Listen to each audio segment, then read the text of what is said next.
दोस्तों, सीधे उड़ने की आशा के आज के एपिसोड की शुरुआत होती है एक ऐसे मोड़ से जिसे सायली और सचिन के रिश्ते को हिला कर रख दिया। सायली को जब ये पता चलता है कि सचिन ने बचपन का एक बहुत बड़ा सच उससे छुपाया था तो उसका दिल टूट जाता है। वो ना सिर्फ दुखी होती है बल्कि यह भी महसूस करती है कि जिस इंसान पर उसने सबसे ज़्यादा भरोसा किया उसने ही उससे इतना बड़ा सच छुपाया। सचिन की यह सच्चाई किसी मामूली झूठ से नहीं जुड़ी थी। वो एक ऐसा राज था जिसने सचिन के पूरे जीवन को प्रभावित किया। दरअसल परेश ने सायली को जो बताया वो ये था कि बचपन में एक हादसे में एक बच्चे की जान चली गई थी और उस बच्चे की मौत का इल्ज़ाम सचिन पर लग गया था। इस हादसे के बाद सचिन को बाल सुधार गृह भेजा गया था, जहां उसने अपनी पूरी मासूमियत के साथ एक ऐसा अपराध कबूल कर लिया जो उसने किया ही नहीं। इस सच्चाई को जानने के बाद सायली पूरी तरह से टूट जाएगी। उसे समझ नहीं आएगा कि आखिर ये सब सचिन ने पहले ही क्यों नहीं बताया। इतने दिनों से वो उसके साथ थी, उसका हर दुख बांटा, लेकिन इतना बड़ा राज उससे छुपा लिया। यही बात उसके दिल में घर कर जाती है। उसे लगने लगेगा कि शायद अब वो इस रिश्ते को आगे नहीं बढ़ा पाएगी और इसी उलझन में सायली एक बड़ा फैसला लेगी, वो सचिन से रिश्ता तोड़ने का और उसका घर छोड़ देने का। वो गुस्से और दर्द में भरकर अपना सामान पैक करने लगेगी। सचिन जो यह सब देख रहा होता है बार बार उसे रोकने की कोशिश करता है। वह कहता है, सायली मेरी बात सुनो, मुझे माफ़ कर दो। मैंने जो किया वो सिर्फ किसी और को बचाने के लिए किया था। मेरी नीयत कभी भी तुम्हारे साथ धोखा करने की नहीं थी। लेकिन सायली के मन में तो उस वक्त बस एक ही बात गूंज रही है, इतना बड़ा सच तुमने मुझसे छुपाया ही क्यों। इसी माहौल के बीच सायली घर के दरवाजे की ओर बढ़ती है। तभी परेश वहां आता है और तेज आवाज में कहता है, रुक जाओ सायली, एक कदम भी घर से बाहर मत रखना। सायली चौंक कर उनकी ओर देखती है। परेश आगे बढ़ते हुए कहता है, अगर जाना ही है तो पहले पूरा सच सुनो, क्योंकि अधूरा सच झूठ से भी ज्यादा खतरनाक होता है। अब माहौल पूरी तरह गंभीर हो जाता है। सायली के साथ साथ दर्शकों के लिए भी सस्पेंस बढ़ जाता है कि आखिर पूरा सच क्या है। तभी परेश सामने आता है और कहता है, अब इस सच को बताना ही पड़ेगा।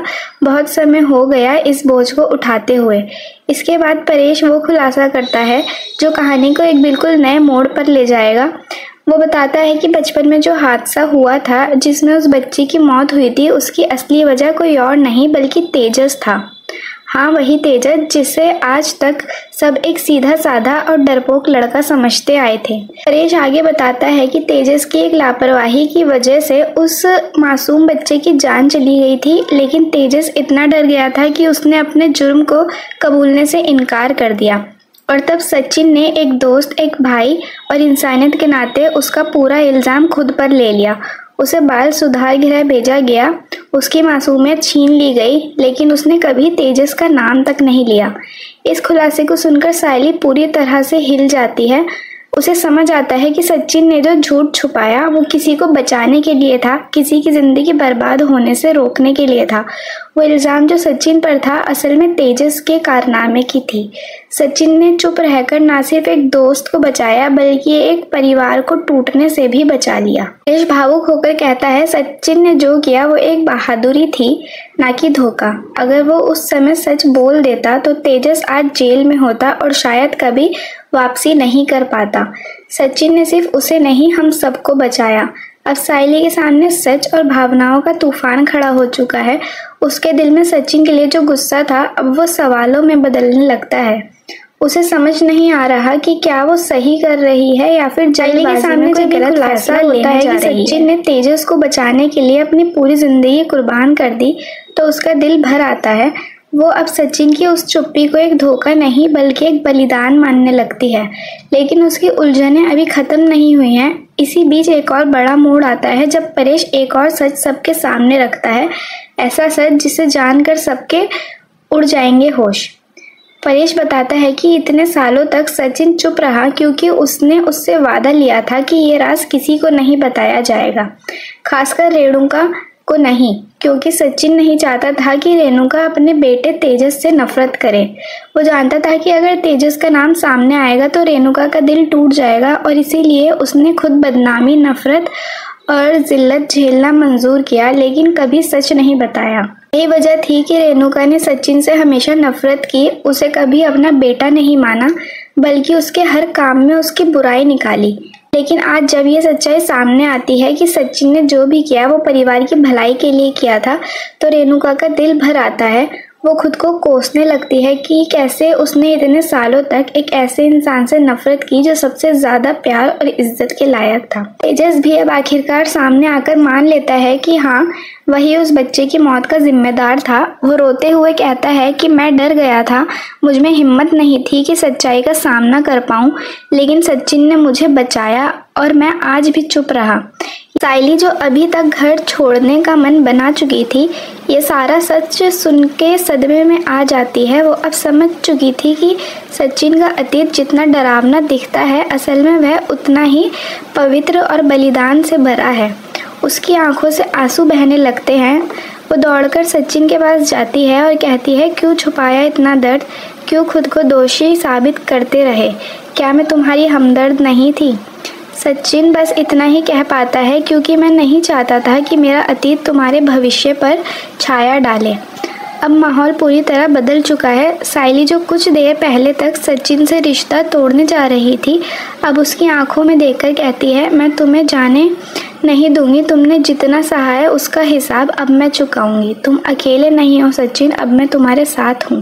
घर वाले जो अब तक इस सच्चाई से अनजान थे, अब सचिन से माफ़ी मांगते नजर आएंगे, खासकर रेणुका जो अब फूट फूट कर रोने लगेगी। वो दौड़कर सचिन को गले लगाती है और कहेगी, मुझे माफ़ कर दो बेटा, मैं तुम्हें कभी माँ का प्यार नहीं दे पाई, लेकिन तुमने माँ से भी बढ़कर मेरा ख्याल रखा। जो तुमने किया शायद कोई बेटा कर भी नहीं पाता। रेणुका के लिए यह पल पछतावे का है। अब खुद को कोस रही है कि कैसे उसने एक मासूम को दोषी समझा, उसे नकारा और उसका जीवन नर्क बना दिया। लेकिन सचिन उस पल भी अपने बड़े दिल का परिचय देता है। वो कहता है, माँ, मैं आज भी आपका ही बेटा हूँ, जो बचपन से आपके प्यार के लिए तरसता रहा। मुझे और कुछ नहीं चाहिए, सिर्फ आपका आशीर्वाद चाहिए। इसी के साथ घर का माहौल एकदम बदल जाता है। जहाँ कल तक घृणा और गलत फहमियों का साया था, अब वहाँ माफ़ी और अपनापन की हवा बह रही है। साइली भी अपने फैसले पर पुनर्विचार करती है। वो अपना बैग वापस रख देती है और पूरे आत्मविश्वास के साथ कहती है, अब मैं कहीं नहीं जाऊंगी, जहाँ सचिन है वहीं मेरा घर है। वहीं दूसरी ओर तेजस को अब अपने किए पर पछतावा है। वो सबके सामने हाथ जोड़कर माफ़ी मांगेगा और कहेगा, अगर सचिन आज मेरा नाम ना लेता तो शायद मैं जिंदगी भर अपने झूठ में जीता रहता। अब मैं खुद को सुधारने की पूरी कोशिश करूंगा। ये सारी बातें एक सलाब बनकर दर्शकों के दिल को छू जाती हैं। आज का एपिसोड सिर्फ एक सच्चाई का खुलासा नहीं था, बल्कि रिश्तों की गहराई, बलिदान और माफ़ी की ताकत को दर्शाने वाला था। तो दोस्तों, ये था आज का पूरा सीरियल अपडेट। अगर आपको हमारा ये वीडियो पसंद आया हो तो लाइक करना बिल्कुल ना भूलें। कमेंट में बताएं कि आपको आज के एपिसोड का कौन सा सीन सबसे ज़्यादा पसंद आया। अपने दोस्तों और परिवार के साथ इस वीडियो को शेयर करें ताकि उन्हें भी मिले हर सीरियल की लेटेस्ट अपडेट सबसे पहले। और हाँ, अगर आप नए हैं हमारे चैनल पर तो अभी सब्सक्राइब करें और बेल आइकन ज़रूर दबाएं ताकि कोई भी ट्विस्ट, कोई भी खबर आपसे मिस ना हो पाए। Thank you.